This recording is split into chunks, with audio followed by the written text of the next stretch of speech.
Yes guys, I am back to YouTube. Well, now some of you guys may be asking me, where have you been, T? What have you been doing? Well, let's just say in the past months, my cousins brought the UK to Australia. The past 3 weeks, the whole month of April was probably the latest, most enjoyable time I've ever had in my life. I mean, me and my cousin literally traveled around Australia. I wish I vlogged for you guys so you can see, but I'll have a little clips to put on this vlog so you guys can get the idea of what we did when he was here. When I say travel, we went to Gold Coast. I am never leaving. I am never leaving. I am never leaving. Okay, no, I'm joking. Brisbane.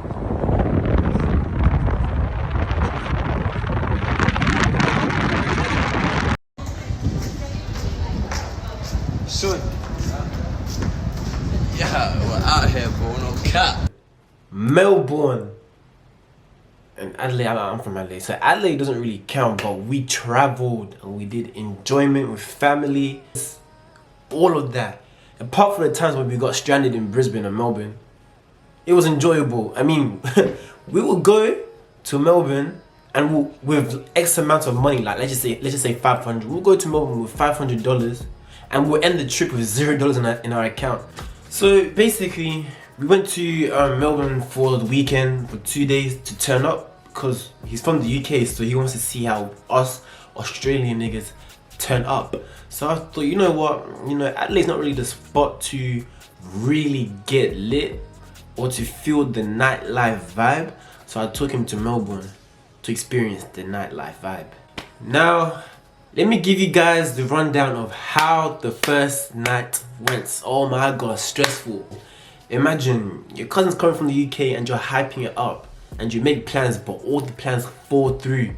So the first plan is that we're gonna get to Melbourne, and as soon as we landed, we're gonna get a lift for my friend that lives in Melbourne. You guys know him, Tats. He was supposed to give us a lift, but he got sick, so he couldn't take us to his apartment in town, because we meant to stay at his apartment because everything we wanted to do was essentially in the city.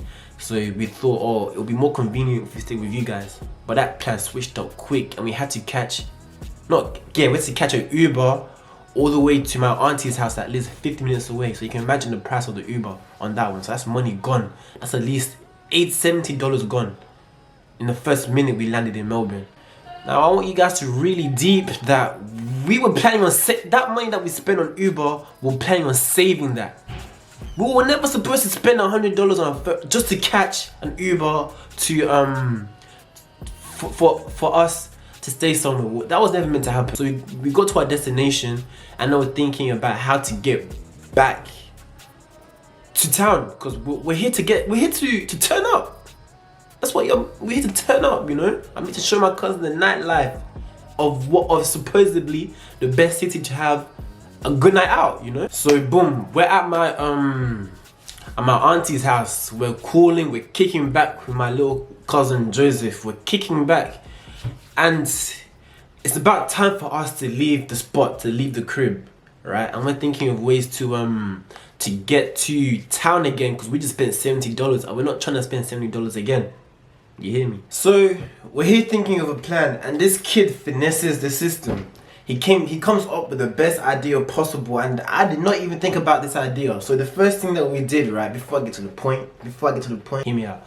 So the first plan was to take a taxi, because I don't even know why we thought of taking a taxi, because there was no available Ubers at the time, and I'm not even sure why we thought about taking a taxi. But anyway, taxi didn't work out, so we called an Uber.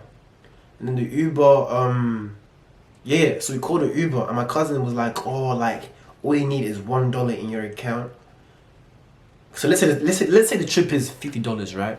He said, as long as you have money in your account, it's not gonna take the rest out now, but it will take the rest of the money later. We just spent $70 on Uber. We're not trying to spend more bags on travel expenses. We're trying to get lit. We're trying to enjoy our time, because we still got another day in Melbourne. We're not trying to go broke on the first day in Melbourne. So yeah, so we went with this plan. I put money into my savings, so I had like, let's say I had like $5 for another trip that cost about $70 back to town. Imagine, that's $140 already. In town, my friend gives me a recommendation of a club to go to. We ended up going to Club Yo-Yo's because I think it was a Saturday night, and that's the most enjoyable club on that night. So we went there, you know, just feeling the vibe, just cooling, not doing too much. We were just enjoying our time basically. And me and my cousin, your boy Sean, we kept going to the bar, buying drinks, and mind you, we weren't aware of our budget. There was one point where I said to my cousin, bro, listen, we need to watch how much we're spending on one night because we still need to get back to crib. And so we eased off. We're like, cool. Now at this point, we're just spending money. We're chopping money like we came here with like 10k, 2k. But really, we didn't have that much. Oh my god. The night had ended, and one of our friends at the club was able to take us to a location where it's closer for us to order an Uber, so it's not too much money, if you know what I mean. Went to a closer location, and my cousin loses his passport. My cousin loses his UK passport. The way he lost his passport was so we got out the Uber, and he's saying to me, he's doing that TikTok dance, you know that TikTok dance. He's doing that TikTok dance. Let me give you one too. He's basically going. He's going like this. He's going like. Uzi, yeah, he's doing the little Uzi like joints. He's doing that. I'm saying to him, bro, what's up? He said, bro, I lost my passport. I said, what do you mean you lost your passport? And at these times, the Uber drove off. The only place he could have lost his passport was the Uber. So now that bag, right? It had his card in it. That card had money in that card. I'm thinking, hey, all right, this Melbourne trip is gonna be long. We're here. We got one more day here, and we spent $140 on Uber. We lost the card. I'm thinking, hey, so it's twisted. I'm even. I can't talk because thinking about this is traumatizing. It's traumatizing. So it's 3 a.m. I'm there like, oh my gosh. So what are we gonna do? Like, we're stuck here. Like, how are we gonna get home? Uber doesn't take cash. I owe Uber money. So what are we gonna do? Luckily, we remember taxi takes cash. So now we're in the Uber, tired. It's been a long night. We are tired. We were stranded for an hour. So we were just tired, and I remember Uber was asking us where we wanted to go to, and we said this location, we wanted to go back to the crib. And the Uber was like, oh, be this amount of money, but we didn't have that amount of money, so my cousin just put out a note and said, look, this is how much I have, just take us home, please. And thank God, he took us home, safe and sound. I passed out in the Uber. I just wanted the night to end, and we went back to the house, and yeah, there was tension. There was tension, and we just both ended up falling asleep. I hope you guys are remembering, this is our first day in Melbourne, and he doesn't have a passport. So now going into any clubs was gonna be tough.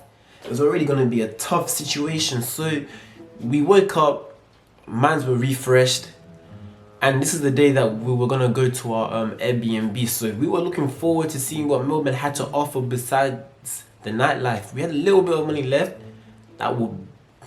We had money that could. We didn't even have money, I'll be real. We probably only had money for club entry, and that was it. We took the train to town, and basically we just kicked it. Like, we just explored Melbourne, explored the scenery, went to shoe stores, went to designer shops, just looked around, window shopping, and Melbourne's a beautiful place. Fast forward, we got done exploring. We're ready to go out for another night, but we knew that we're gonna struggle. We knew that we were gonna struggle getting him in the club because he had no source of identification and we had no money. So this was just one of those nights where whatever happens, happens. And my friends, the club promoters, so we called them and they're like, oh yeah, we're gonna head out to Karen on Sundays later. Like, you guys try get in and just say you know Prince and they'll let you both in for free. Alright, so we tried that method. So we go down there and the line, there was no lines. What they had was an iPad. So where I'm from, all you need is a card. They won't even take a picture of your card, they'll just look at it. So if he had a like a fake ID, no one will know if this was Adelaide. But in Melbourne, they'll actually look at your ID and they'll take a picture. So my cousin's looking at that and he's saying, this is wrong.